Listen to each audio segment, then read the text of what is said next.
tanya bagaimana kita menambah rasa sabar dan ikhlas dalam menghadapi berbagai masalah. Bagaimana caranya? Kita harus tahu bahwa setiap masalah ada pahala. Pahala dicari, didapat bukan cuman lewat sholat, bukan hanya lewat sedekah, bukan hanya lewat tersenyum, tapi pahala juga didapat lewat menghadapi cobaan hidup. Yang namanya cobaan itu pasti berat, banyak. Kalau sedikit namanya cobain. Ya, yang berat. Ya, tidak ada musibah, mamin musibatin wala hammin. Tidak ada musibah, tidak ada kegelisahan, gundah gulana, pikiran kacau, hidup itu banyak masalah, kecuali lewat banyak masalah Allah ampunin dosa kita. Amin. Nah, itulah kata Nabi, maka masalah itu bisa menjadi penghapus dosa. Kalau gitu, kalau kita banyak masalah apa enggak? Mau dosa kita diampunin? Berarti kita harus siap banyak masalah. Assalamualaikum. Waalaikumsalam. Mohon izin bertanya Pak Ustadz, udah habis apa belum waktunya?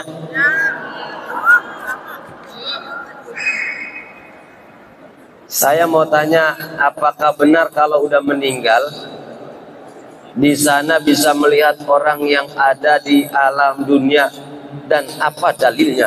Masya Allah. Bu, Bu, buka surah Al-Baqarah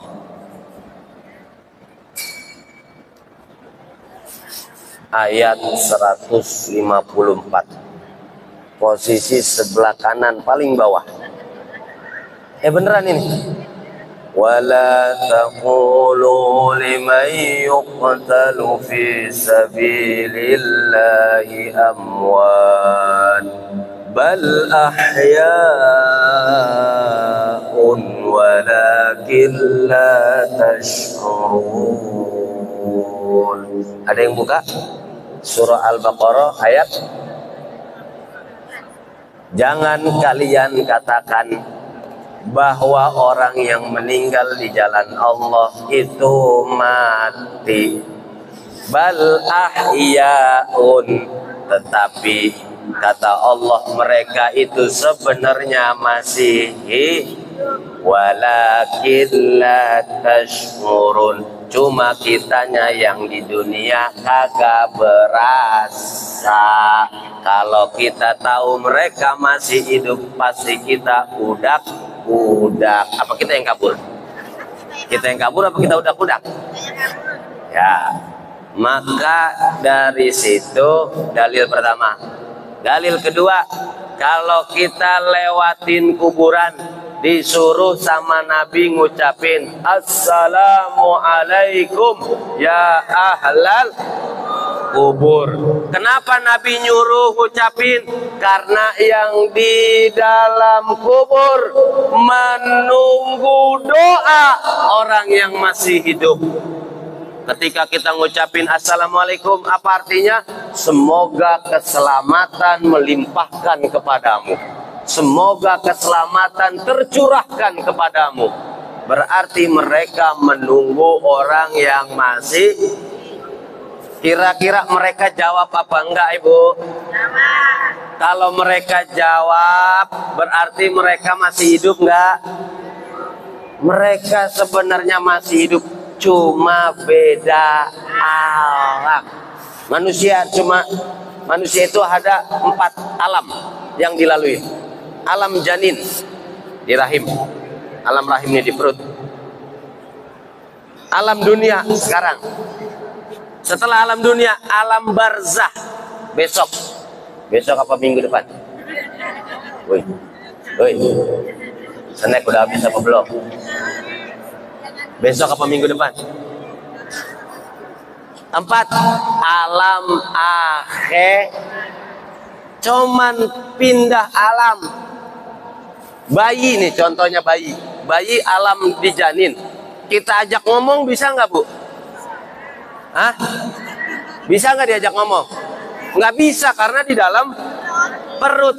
Tapi ketika kita bacain sholawat, getar nggak dia? Berarti dia hidup nggak? Tuh, contoh kecilnya. Maka Nabi juga ajarkan kita kalau lewat kuburan ngucapin. Mereka jawab, pasti jawab. Cuma kitanya kagak. Mendingan dikasih denger apa kagak? Kira-kira kalau dengar ngibrit gak?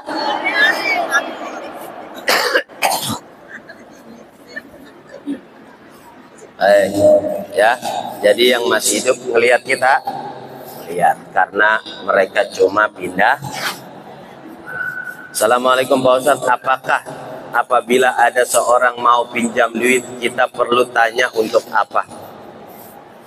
Kamu nyanya, kamu mau minjam duit? Kalau ada yang minjam duit, kita jawab langsung kasih. Apa tanya dulu buat apa duitnya? Kalau orang itu kita kenal baik, gak usah pakai nanya, kasih aja. Minjemin duit pahalanya 70 kali lipat dari pahala sedekah. Bu, minjemin duit pahalanya lebih gede daripada kalau sedekah. Orang nggak mikirin balik duitnya, tapi kalau minjemin mikirin balik. Makanya banyak orang sakit hati gara-gara minjemin, sebab yang dipinjemin kagak tahu. Benar Bu? Nah, kalau kita tahu orang itu sering maksiat, baru kita tanya dulu, lu buat apaan minjem duit? Admin slot? No. Buat main judi? No. Buat minum arak? No. Buat apa? Kawin lagi? Yes. Roman-romannya Jakarta. Assalamualaikum. Waalaikumsalam Pak Ustadz. Mau tanya bagaimana kalau sholat Idul Fitri Idul Adha imam lupa takbir di rakaat kedua. Lupa takbir di rakaat kedua. Sholat Idul Adha Idul Fitri takbir pertama berapa kali? Takbir kedua berapa kali? Di Az-Zaitun takbir pertama 9. Saya nggak tahu mazhab apa, katanya Bung Karno. Kita 7 kali. Lupa imam. Allahu Akbar. Allahu Akbar. Alhamdulillah wa la ilaha illallah. Allahu Akbar. Ternyata cuma 6. Dia kepikiran, habis ini gua dapat daging apa enggak dari DKM. Ya, sampai lupa takbir. Boleh apa enggak? Sah apa enggak? Tetap sah. Kenapa? Karena takbir hukumnya sunnah. Kecuali kalau imam lupa baca Fatihah. Assalamualaikum Ustaz. Waalaikumsalam. Bagaimana kalau sholat isya itu digabung dengan sholat tahajud, taubat, witir, dan sholat malam lainnya? Karena mau tidur sebelum sholat isya. Terima kasih. Gabung aja, gabung. Sholat isya digabung sholat tahajud nggak boleh. Isya mah isya, tahajud mah tahajud digabung dengan witir, gak boleh. Tahajud mah niatnya tahajud, witir mah niatnya tahajud digabungin dengan taubat, gak boleh. Tahajud mah niatnya tahajud, taubat niatnya taubat. Dan tahajud itu dilakukan setelah sekalipun ibu tidurnya habis maghrib, tidur bangun jam 9, boleh nggak tahajud? Udah Kalau belum tidur nggak boleh. Sekalipun masih melek dari habis maghrib sampai jam 2, jangan sholat tahajud. Sholatnya apa? Taubat. Sholatnya apa? Witir. Sholatnya apa? Istikharah. Sholatnya apa? Hajat. Karena tahajud syaratnya harus setelah tahajjada, ya tahajjadu, tahajjudan, artinya bangun. Yang namanya orang bangun berarti setelah Bu. Bu.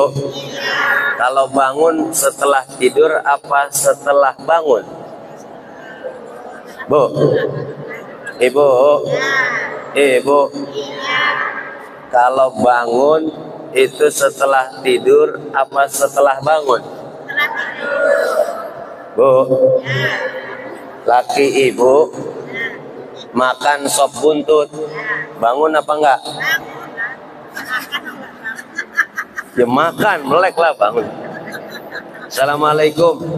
Waalaikumsalam. Apakah sholat hajat itu boleh dilakukan pada siang hari? Sholat hajat boleh nggak dilakukan siang hari? Boleh. Sholat yang boleh di siang hari, hajat, istikharah. Di malam hari boleh, di siang hari boleh. Sholat yang boleh di siang doang, duha. Malam nggak ada duha. Boleh di malam doang, nggak boleh di siang hari. Sholat tahajud, witir. Boleh di siang hari, boleh di malam hari. Taubat, istikharah, kemudian hajat. Terserah. Itu bisa dilakukan malam, bisa dilakukan siang. Dia mau taubat siang-siang, sholatnya ntar malam aja. Ya balik lagi, tenggeng lagi aja. Ya kan? Oh, terakhir, assalamualaikum. Waalaikumsalam. Bagaimana sikap kita jika berkunjung ke saudara non muslim, jika disuguhin makanan atau minuman? Selama ini saya nggak pernah mau makan dan minum karena khawatir kena najis, karena sering masak babi. Tolong dijelaskan Pak Ustadz, bagaimana sikap sebaiknya. Oh, kita datang ke tempat non muslim, dikasih botol aqua, minum nggak? Minum, karena aqua jelas halal nggak? Dikasih makanan, tanya dulu, ini apa dagingnya nih? Ya tanya, nggak apa-apa ditanya. Oh ini daging sapi, makan. Daging sapi makan nggak? Makan. Ini apa nih? Daging babi, makan nggak? Jangan. Daging anjing, makan nggak? Jangan. Ya. Terus dikasih ikan gurame, makan nggak? Makan. Kalau kita tahu masaknya itu, misalnya dengan tidak dicampurkan, mohon maaf, minyak babika dan lain sebagainya dan sejenisnya, itu silakan makan. Ya, kalau kita tahu, oh dia masaknya bumbunya pakai bumbu, ya pakai minyak babi, ya udah nggak usah makan. Saya barusan udah kenyang dari rumah habis makan, padahal perutnya lagi lapar. Saya minum aja nggak apa-apa, minum udah nggak apa-apa minum. Tadi baru aja habis makan apa namanya kaki sapi. Udah kenyang, makasih ya. Udah nggak usah disuguhin makan dah. Saya minum aja cukup. Berarti kita ikhtiar, kehati-hatian. Kan alasan Bu, nggak apa-apa alasannya. Boleh nggak? Boleh nggak? Boleh. Kemarin saya khutbah di Bintaro. Dari rumah belum makan. Sampai di sono dikasih Indomie. Perut saya kalau belum kena nasi sama Indomie itu pasti langsung moncor. Dalam hati gua makan Indomie, kagak gua makan, perut lapar. Gimana supaya DKM-nya nggak sakit hati? Saya minum aja yang banyak. Kan kembung tuh ya. Habis itu saya bilang, saya udah kenyang, perutnya udah keisi. Bener nggak saya ngomong udah keisi? Keisi apaan? Kembung makannya. Buru-buru aja saya pulang. Dalam hati saya, Indomie sih gua kagak mau ada tuh. Gua kalau nasi. Nah ini lagi siang-siang hotip dikasih Indomie. Orang mah kalau siang-siang tamu dikasih, tergantung waktunya. Kalau malam habis hujan tuh semalam, enak gak makan Indomie? Enak, karena habis hujan malam. Ini tengah bentet dikasih. Baik Ibu, mudah-mudahan kita semua diampuni dosanya oleh Allah Subhanahu wa Ta'ala. Amin ya Rabbal Alamin. Sekali lagi mohon maaf lahir batin ya, semoga kita bisa bertemu di pertemuan berikutnya. Insya Allah di pertemuan berikutnya Kiai Haji Abdul Rahman Saleh sudah tiba di tanah air. Mudah-mudahan yang lagi pada haji, mudah-mudahan pada pulang bawa haji yang mabrur, dan kita juga nanti satu saat bisa berangkat, dan mudah-mudahan mereka pulang dalam keadaan selamat. Amin ya Rabbal Alamin. Wal afwa minkum. Wassalamualaikum warahmatullahi wabarakatuh.